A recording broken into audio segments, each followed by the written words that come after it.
Olá, tudo bem com vocês? Espero que todos vocês estejam bem, debaixo da presença do Senhor, sendo abençoados por Ele, desfrutando da sua graça, da sua bondade. Deus possa estar cada vez mais presente na sua vida e no seu lar. Sejam todos muito bem-vindos.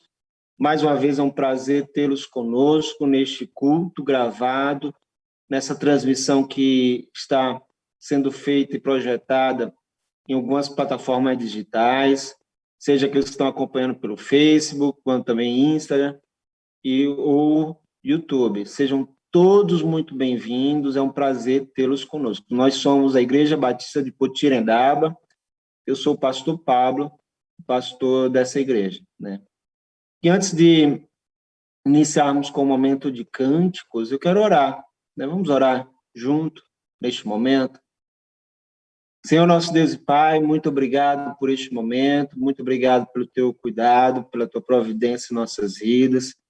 É um privilégio para nós, ó Deus, estarmos reunidos, virtualmente falando, conectados, ó Deus, de alguma forma, Pai, levando e manifestando a tua glória, a tua mensagem, ó Deus, a tua palavra.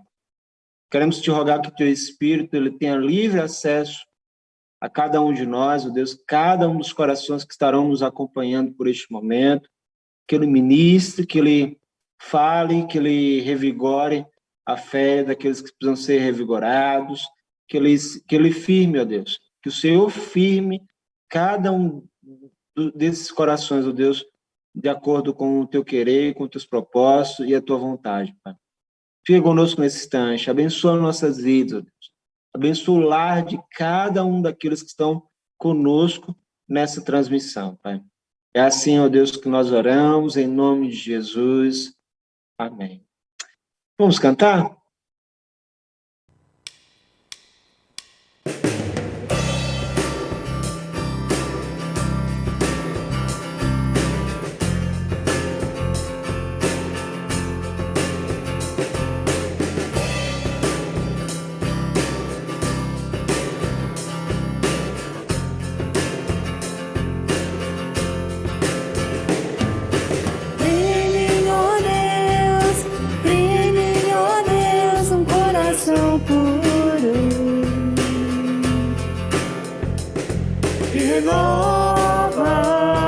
Renova o Espírito inabalável.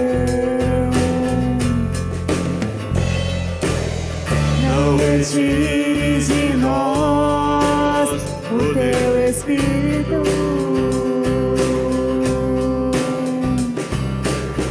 Não retires de nós o teu Espírito.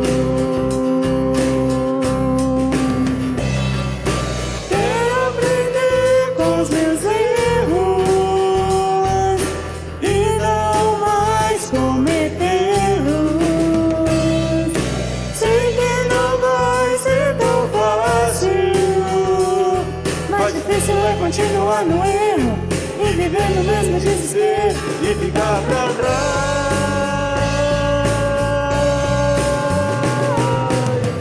Eu quero ser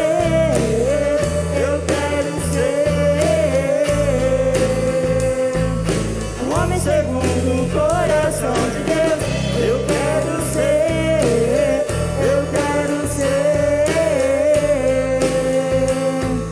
um homem segundo o coração de Deus.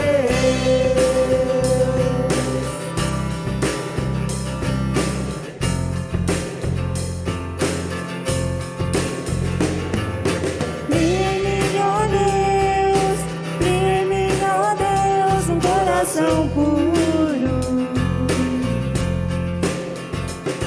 Me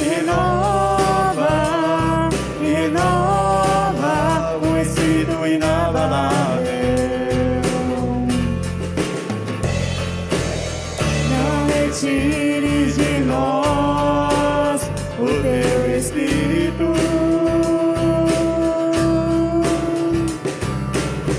Não retires de nós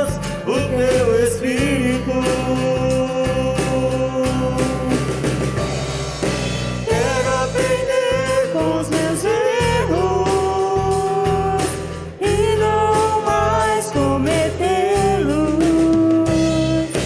Sei que não vai ser tão fácil, mas difícil é continuar no erro e viver no mesmo desespero e ficar pra trás.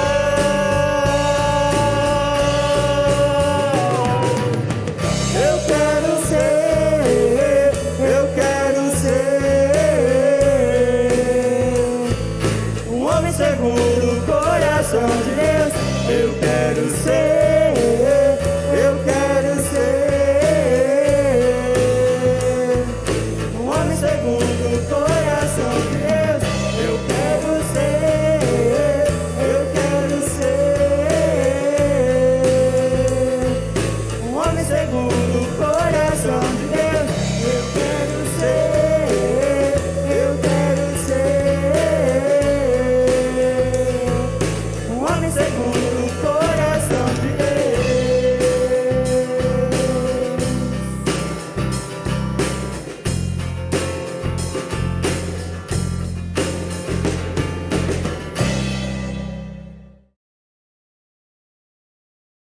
Amém. Deus assim encontra em cada um de nós um homem segundo o coração dele. Amém? Vamos ler alguns versos do capítulo de Mateus 5 para nossa reflexão nesse instante. Como início, texto introdutório para nossa reflexão neste momento de agora. Diz assim a palavra do Senhor. Quando viu as multidões, Jesus subiu ao monte. Havendo-se sentado, seus discípulos se aproximaram. E ele começou a ensinar-lhes, dizendo, versículo 13, vós sois o sal da terra, mas se o sal perder suas qualidades, como restaurá-lo? Para nada mais presta, senão para ser jogado fora e pisado pelos homens. Vamos orar? Senhor nosso Deus e Pai, queremos te pedir que a tua presença em nós, em cada um de nós, seja cada vez mais perceptível, mais influenciadora em nossa própria existência, como também, ó Deus, manifestando a tua glória e a tua luz neste mundo, Pai. Toma nossa vida no teu altar, leva-nos por meio do teu Espírito, o Espírito Santo do Senhor, a refletirmos a respeito daquilo que o Senhor quer nos falar por agora, Pai. Age de forma soberana, de forma poderosa, em cada um de nossos corações, que teu nome, somente teu nome, possa ser glorificado através de nossas vidas, Pai. Toma nossa vida no teu altar, recebe como cheiro suave, como adoração ao Senhor, em nome do Senhor Jesus. Amém. Amém. A pergunta que eu gostaria de fazer para a nossa reflexão neste momento é: há virtudes no cristianismo hoje? Eu quero fazer este tipo de pergunta com a intenção clara de provocá-los, com a intenção de levá-los a uma reflexão sobre como temos vivido esse cristianismo que professamos. É um cristianismo fiel às nossas raízes ou tem sido um mero envolvimento a um sistema organizado de práticas e teorias? Um dos textos e contextos mais lindos do cristianismo é o que encontramos na primeira mensagem de Jesus quando esteve neste mundo. Essa referência de que acabamos de ler nesse texto, que está no início do Evangelho de Mateus, essa referência ela faz parte de uma mensagem que é chamada de o Sermão da Montanha. Um sermão onde Jesus tentou ensinar aos seus ouvintes o que era ser cristão. Ao longo do capítulo 5 até o capítulo 7 de Mateus e também alguns outros textos, fragmentos de textos, né, separados nos outros evangelhos, principalmente o evangelho de Lucas, encontramos princípios que normatizam e orientam a vida no cristianismo. Foi em seu primeiro discurso que Jesus transmitiu algumas verdades eternas que deveriam ecoar em nossa realidade como seus seguidores. Mas antes de adentrarmos no tema da nossa reflexão, pensando nessas virtudes, fazendo você pensar sobre elas, eu quero retratar, eu quero exatamente provocá-los a respeito daquilo que nós vemos no versículo 13. Quando Jesus disse aos seus discípulos: vós sois o sal da terra, mas se o sal perder suas qualidades, como restaurá-lo?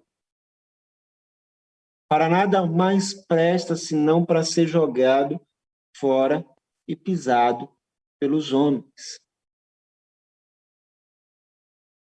Ainda tivemos mais algumas observações e comparações nesse contexto aí. Eu só li o versículo 13 no início, mas o texto ele nos expõe, nos lembra que nós estamos aqui para fazer diferença. Como é demonstrado a partir do 13 em diante, a partir do 14, que eu não li para vocês, quando Jesus nos associou a uma luz. E ele disse também, a partir do versículo 14, que não se pode esconder uma cidade edificada sobre um monte.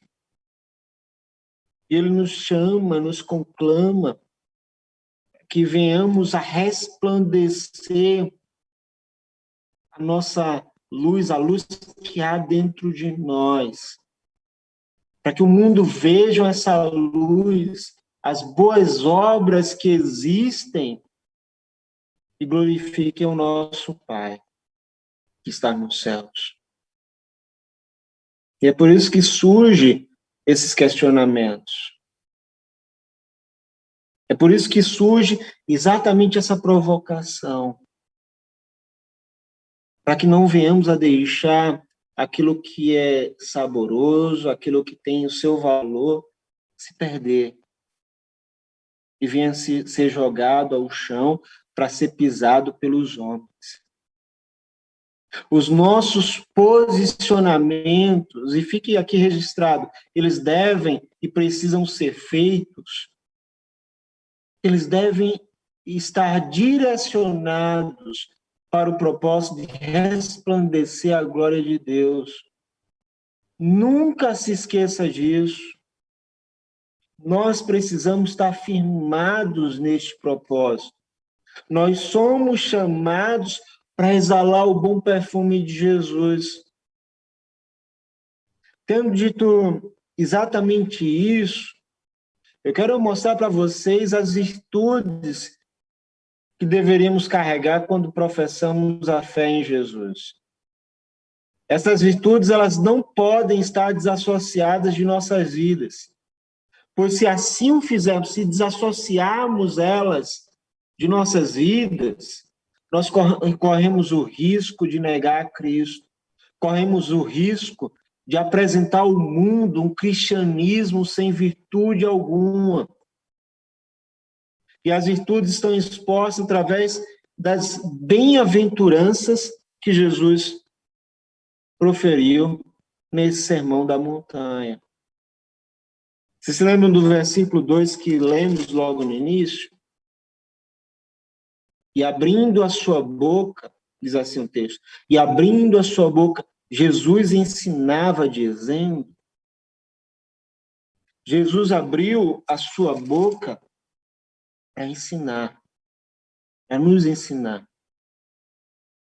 E a primeira bem-aventurança, ou a primeira virtude que nós encontramos, seria exatamente essa. Bem-aventurados os pobres em espírito, pois deles é o reino dos céus. Outras versões apresentam para essa questão de pobres em espíritos como humildade, como humildes de espírito, ao invés de pobres, como foi lido na minha versão. E é exatamente essa a conotação que o texto quer nos trazer. Bem-aventurados são os que desenvolvem a humildade, o ser humilde de espírito, que nem um publicano, em um outro contexto de Jesus, em outro momento, que nós podemos encontrar, por exemplo, no Evangelho de Lucas 18, numa parábola relatada por Jesus, que dizia Jesus que este publicano não conseguia olhar para os céus diante do seu ato litúrgico de culto, porque ele se sentia indigno de estar ali. E naquela parábola é interessante que há uma contraproposta, né? Jesus confrontando a realidade, mostrando a postura de um religioso, que ao contrário do publicano, agia de forma totalmente diferente, se exaltando, se menosprezando até mesmo o publicano que estava ali humildemente se colocando diante de Deus. Então é essa a postura que Jesus quis nos ensinar. Esta é uma virtude que deve existir na nossa realidade como cristãos. Queridos, a humildade faz parte do cristianismo. O comportar-se de forma humilde, sem orgulho, sem se achar dono de uma verdade, é a nossa realidade, deveria ser a nossa realidade como povo de Deus. Aprendemos através dessa bem-aventurança a importância deste comportamento. E esse comportamento nos dá a identificação e o pertencimento de posse do reino de Deus. Por isso, são felizes os que dão ouvidos a este ensino de Jesus e aprendem com ele, exatamente com ele, a se comportar como humilde em espírito. Nem Paulo foi tão preciso e tão bom na explicação da humildade de Jesus ao descrever a igreja lá de Filipenses, como Filipenses 2 nos mostra, que esvaziou a si mesmo. Jesus esvaziou-se a si mesmo, assumindo forma de servo, se humilhando a uma cruz. Nós precisamos ser e ver uma igreja mais esvaziada de si mesmo, sem orgulho e sem soberba. A segunda virtude que nós encontramos é quando é registrado o seguinte: bem-aventurados que choram, pois deles é o reino dos céus. Reino do céu. O ato de chorar é uma virtude.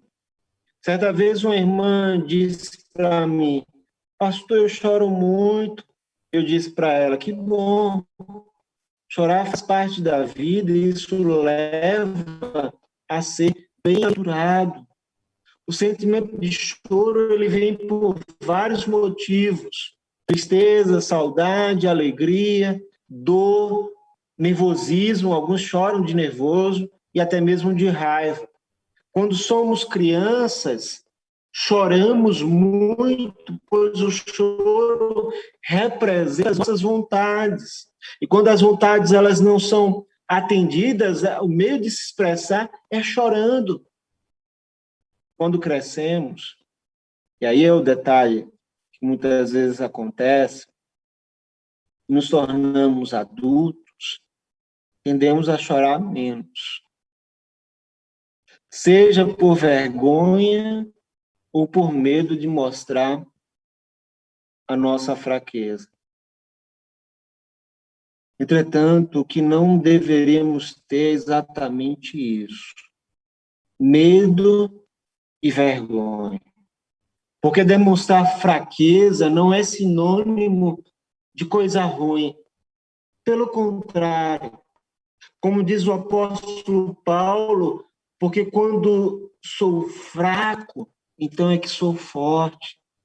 Então é uma virtude manifestarmos e apresentarmos a nossa fraqueza. A nossa força não está em nosso poder e na nossa ação.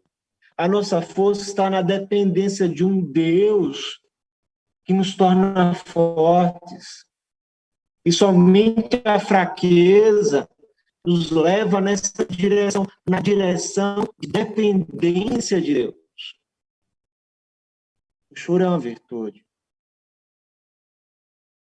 Qualquer manifestação de fraqueza nos torna vitoriosos, seja pelo consolo, o consolo que recebemos direto do nosso Senhor, seja principalmente pela força de Deus diante da nossa franca humildade.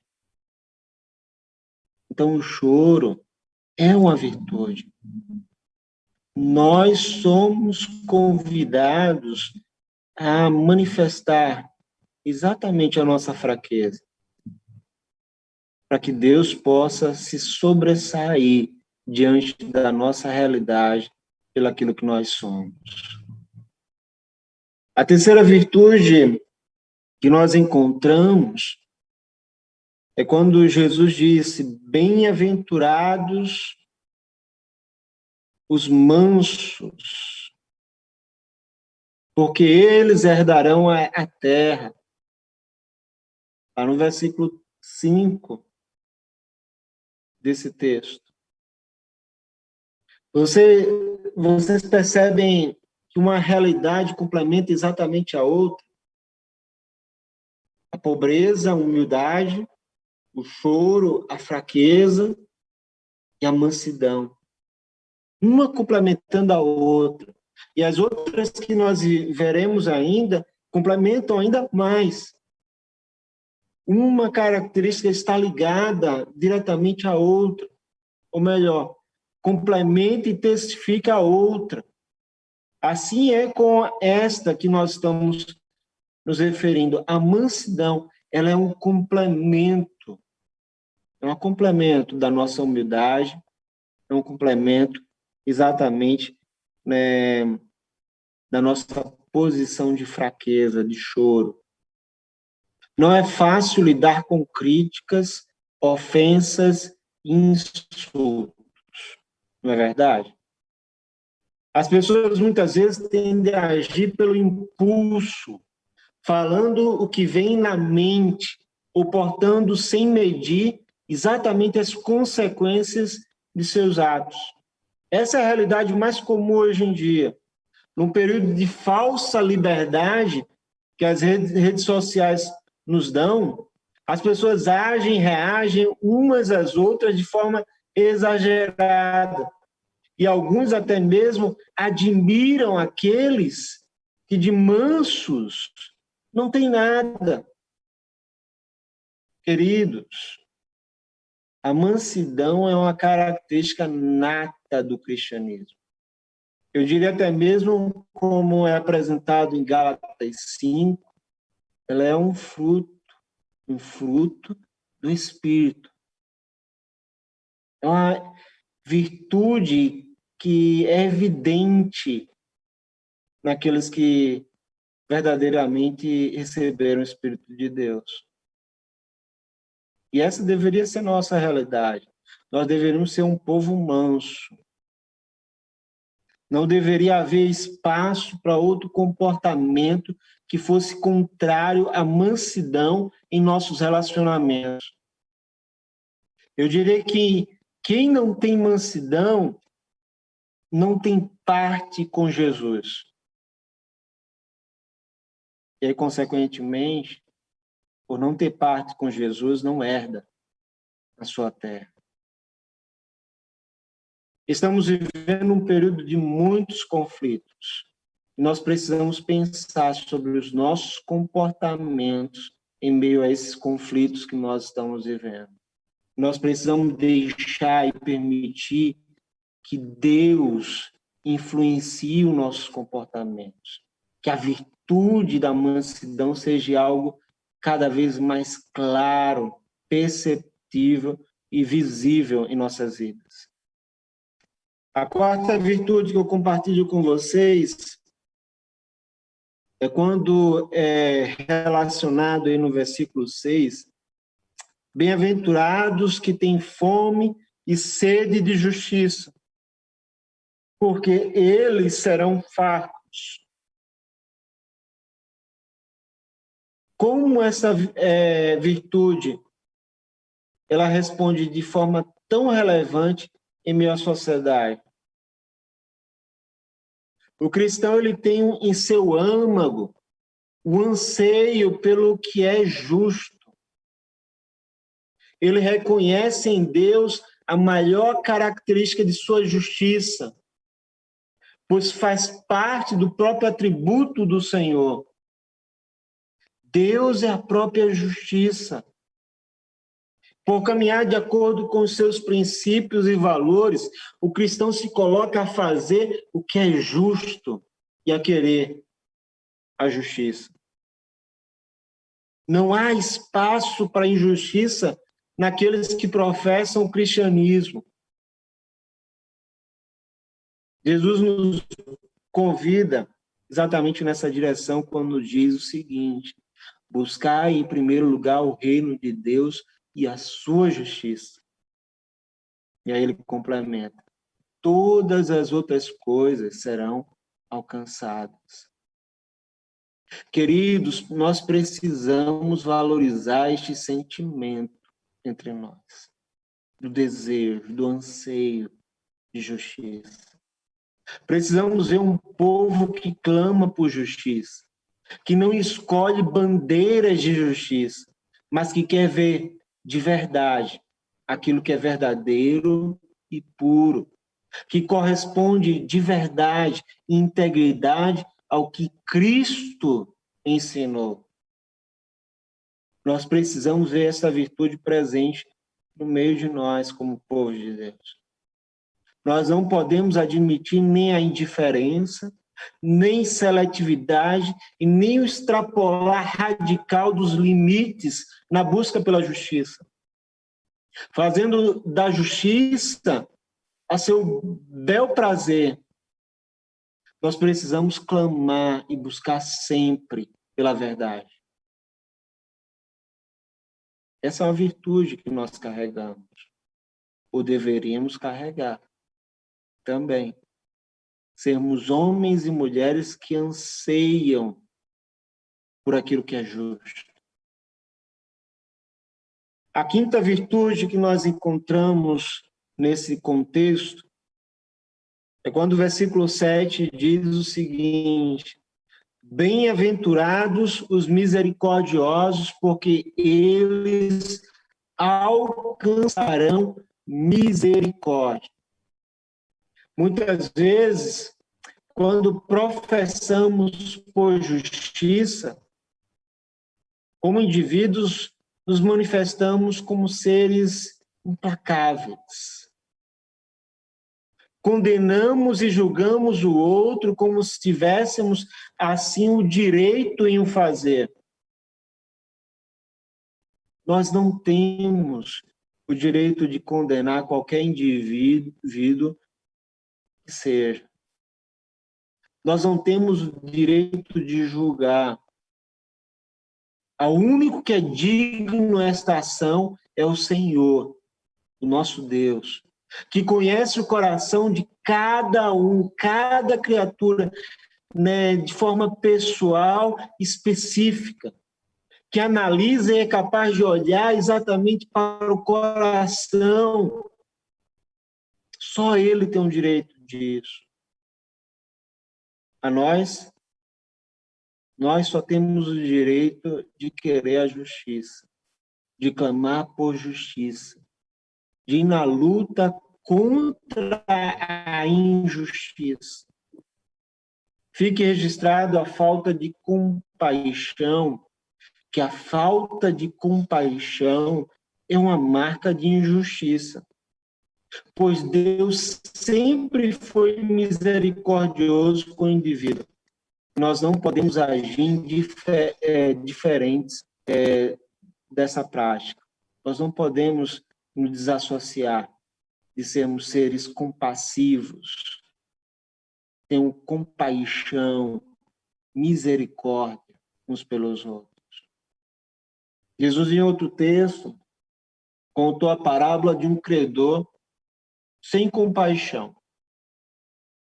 Ele narra essa parábola após ensinar que o indivíduo deveria perdoar incontavelmente. O apóstolo Pedro chega para Jesus e pergunta: Jesus, até quantas vezes eu tenho que perdoar o meu irmão? Jesus diz: quanto está escrito? Qual é o costume entre vós? Até 7. E Jesus disse: até 70 vezes 7. Muitas vezes. Sem limite para perdoar. E aí nós vemos, adiante deste contexto de indagação e resposta a respeito do perdão, nós vemos Jesus contando uma parábola. Um servo que devia 10.000 talentos ao seu senhor. E aí nesse texto que está em Mateus 18, no verso 26, mostra o servo rogando ao Senhor, a quem ele devia, rogando por misericórdia, pedindo misericórdia, porque não tinha como pagar a sua dívida. E o Senhor dessa parábola, perdoou aquele servo. Adiante nós encontramos que esse servo perdoado chega para um de seus conservos que devia a ele um pouco em relação ao que ele devia ao seu senhor. Ele devia ao senhor dele em torno de 10.000 talentos. É assim que a parábola relata.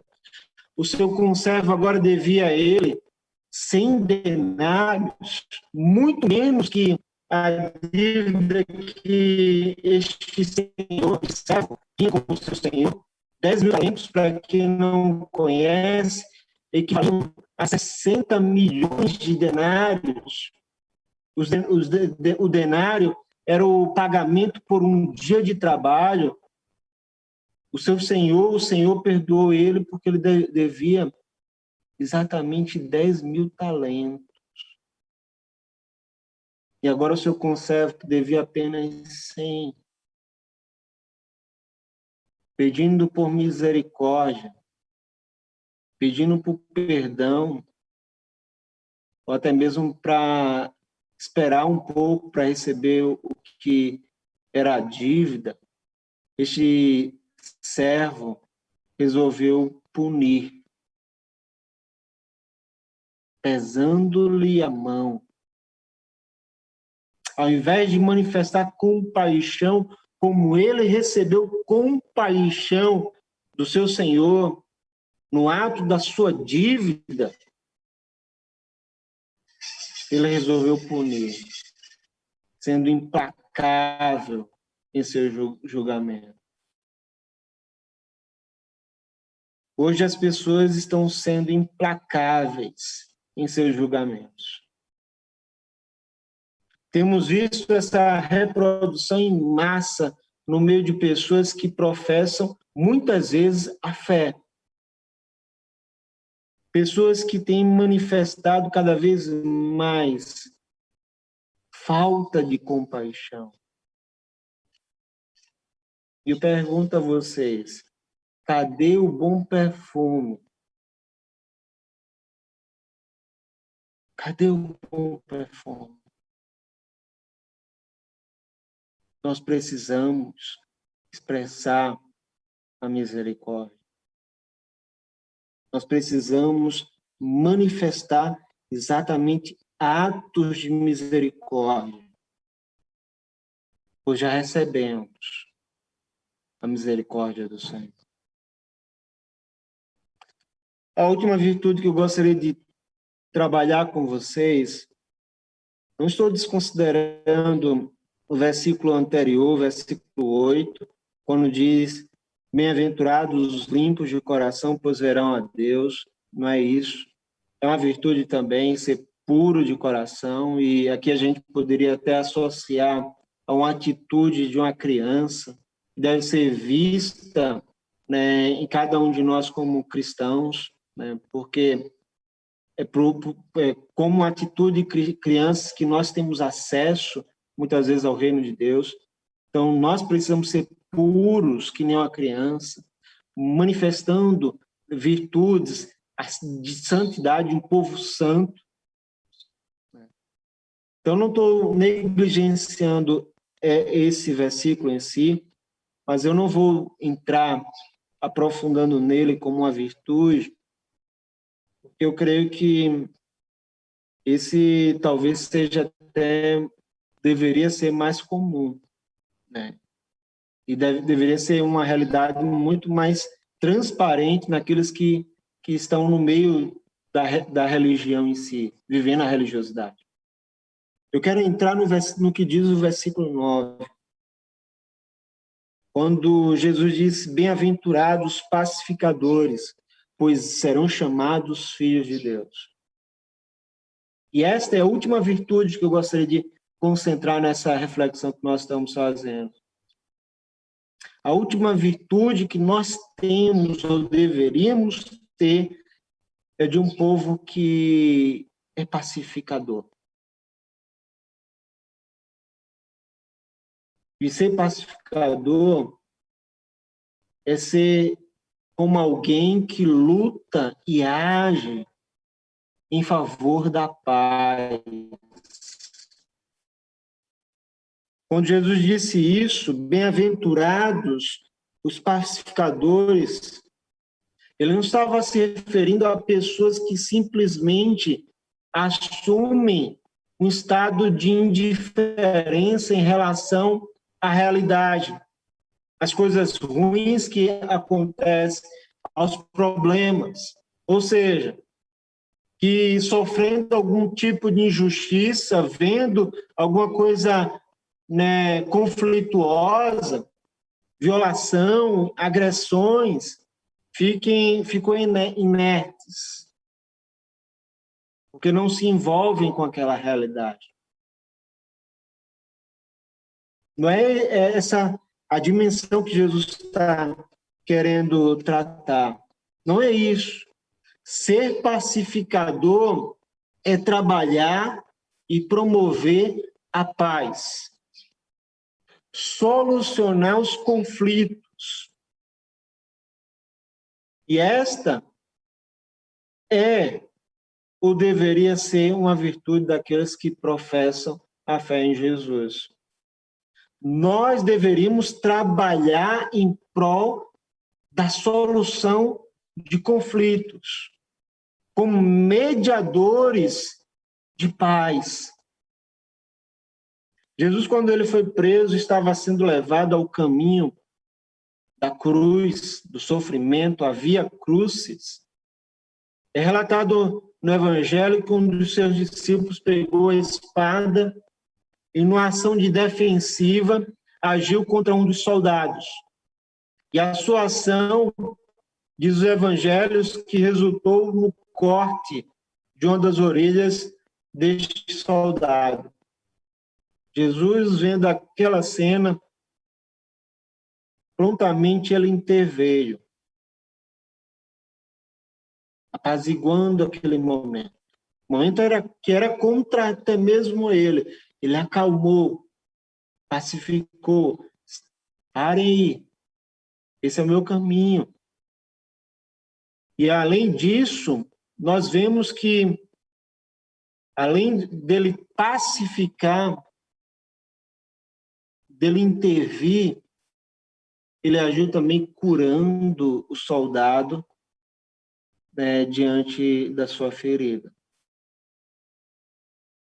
Ferida provocada por aquele que estava defendendo ele. Jesus, meus amados, foi o maior exemplo de pacificador que existiu. Deus não nos chamou para divisão e contendas. Fiquem claros nessa questão. Deus não nos chamou para isso. Infelizmente, eu já ouvi crentes maduros na fé, com tanto tempo de experiência, que ainda justificando algumas atitudes, escolhas de um determinado povo, disse que ocorreu uma bênção por haver uma divisão no local. Deus não nos chamou para divisão e contenda.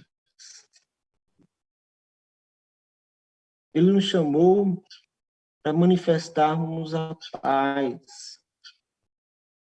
Temos paz com Deus, temos paz de Deus e devemos ser portadores dessa paz que nós carregamos. Assim como Jesus, devemos levar a paz ao mundo onde nós estamos inseridos. Jesus deixou ao mundo um legado de paz. Antes dele voltar ao Pai, antes dele ir embora após cumprir a sua missão neste mundo, ele falou aos seus discípulos: deixo-vos a paz, a minha paz vos dou. Não vou lá dou como a do mundo. Está registrado em João 14, 27. Jesus nos deu a verdadeira paz. Paz. Nós precisamos transmitir essa paz. Ele nos deu, ele nos confiou. E outro texto, ao tratar sobre o sal, olha só que interessante. Em outro contexto, ao Jesus se referir novamente sobre o sal, que o sal ele não pode perder o seu sabor, ele não pode ser insípido. Em Marcos, capítulo 9, versículo 50, ele diz o seguinte, após falar isso: tende sal em vós mesmos. Tende sal em vós mesmos e preservai a paz uns com os outros.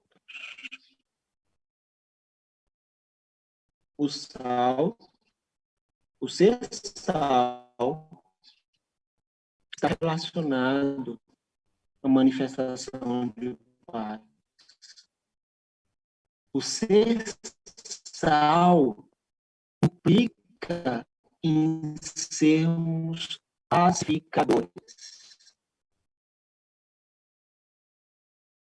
Quero concluir a nossa reflexão nessa noite com o seguinte: